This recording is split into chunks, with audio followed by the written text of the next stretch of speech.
अस्सलामुअलैकुम my YouTube family, कैसे हैं आप सब लोग। उम्मीद है आप सब खैरियत से होंगे, बहुत खुश होंगे।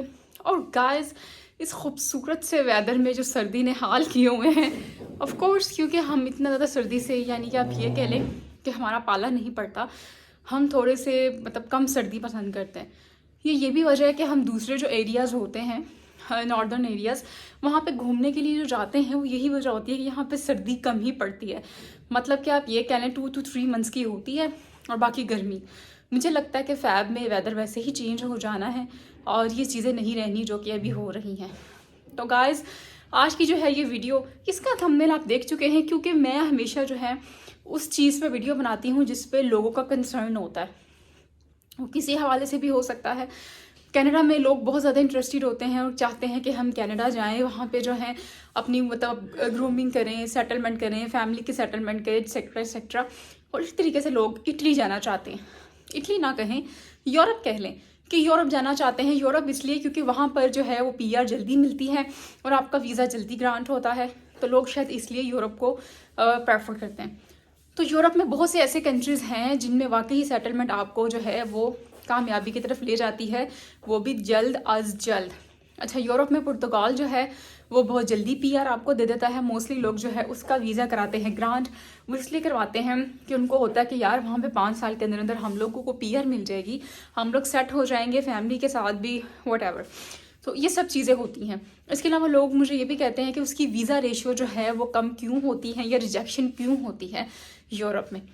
पहले तो इसकी रिजेक्शन की बहुत सी वजूहात जो है वो मैं आपको पहले भी बता चुकी हूँ, तो मैं आज भी आपके साथ क्लियर कर लेती हूँ कुछ चीज़ें इसकी। देखें, आपके फेक डॉक्यूमेंटेशन, अगर आपकी जो डॉक्यूमेंट्स हैं वो फेक हैं, उसके अंदर वो चीज़ रियलिटी बेस्ड नहीं है, वो आपने झूठ बोला हुआ है, गलत बनाए हुए हैं, तो वो डेफिनेटली आपकी जो वीज़ा रेशो है उसको जो है वो कम करता है और आपकी जो है वो रिजेक्शन होती है।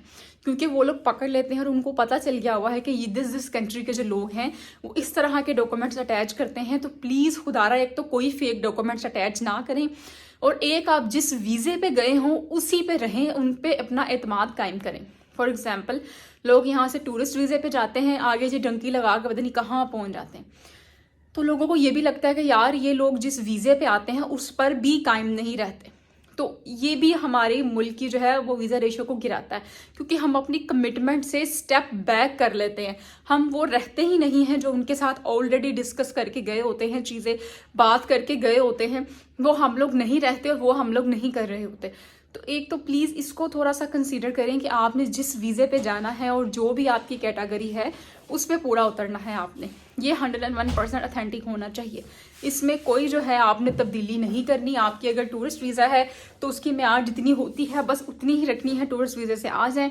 वर्क परमिट जितने अरसे के लिए इशू करवाया गया है, अगर वो उतने तब तक अब वैलिड है, वहाँ पे एक्सटेंड हो रहा है, ठीक है, नहीं तो फिर आपने स्टेप बैक करना है।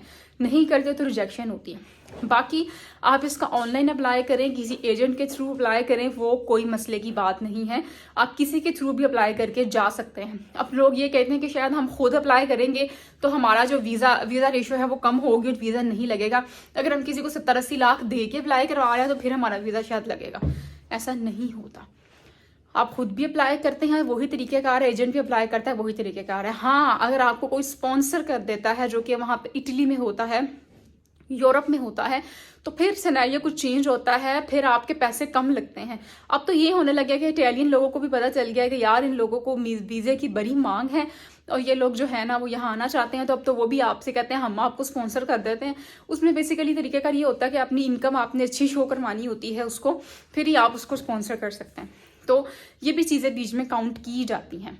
तो जो वीज़ा रेशो गिरने की वजूहात होती है, आपके फेक डॉक्यूमेंटेशन होती है और बेसिकली झूठ की, वो कहते हैं ना एक जो चीज़ रखी झूठ की बुनियाद पे होती है, उसकी हम क्या गारंटी दे सकते हैं कि उसमें कितनी ऑथेंटिसिटी है और वो किस तरीके से जो है वो आगे फर्दर उसको बेहतर करेगी। जो झूठ की चीज़ें होती हैं गाइस, वो झूठ की चीज़ें होती हैं, झूठ से परहेज़ करें। आप जो है अगर अच्छे और साफ तरीके से चलते हैं, जो आपकी क्वालिफिकेशन है उसमें बड़े वीज़े होते हैं, सीजनल वीज़ा, यहाँ तक सीजनल वीज़ा बहुत अच्छा एक होता है जो सीज़न के पॉइंट ऑफ व्यू से आता है। जैसे कि बाज़ों का टूरिस्ट वीज़ा होता है, ऐसे सीजनल वीज़ा होता है, वहाँ पे जो सीज़न के हिसाब से जो है वो इशू किया जाता है, वहाँ पे भी आपको कोई स्पॉन्सर कर सकता है।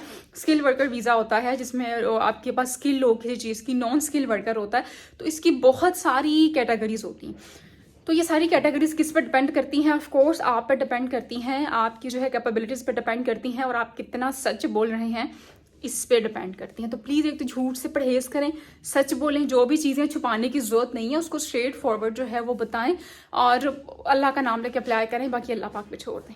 तो ये थी मेरी वीडियो यूरोप के ऊपर कि रिजेक्शन क्यों होती है और उसके कौन कौन से ऐसे वीज़े होते हैं जहाँ पे आप इजीली मूव कर सकते हैं। तो गाइस इसी उम्मीद के साथ जहाँ रहेंगे खुश रहेंगे, खुशियाँ बांटेंगे, क्योंकि यही ज़िंदगी है। अपना बहुत ख्याल रखिएगा, फिर मिलेंगे इंशाल्लाह सेम टाइम सेम चैनल गुल कामिल वाइब्स में, इसी तरीके से हंसते मुस्कुराते किसी नए टॉपिक के साथ, किसी नई वीडियो के साथ। तब तक के लिए इजाज़त चाहती हूँ आपसे। टेक केयर, अल्लाह हाफिज़।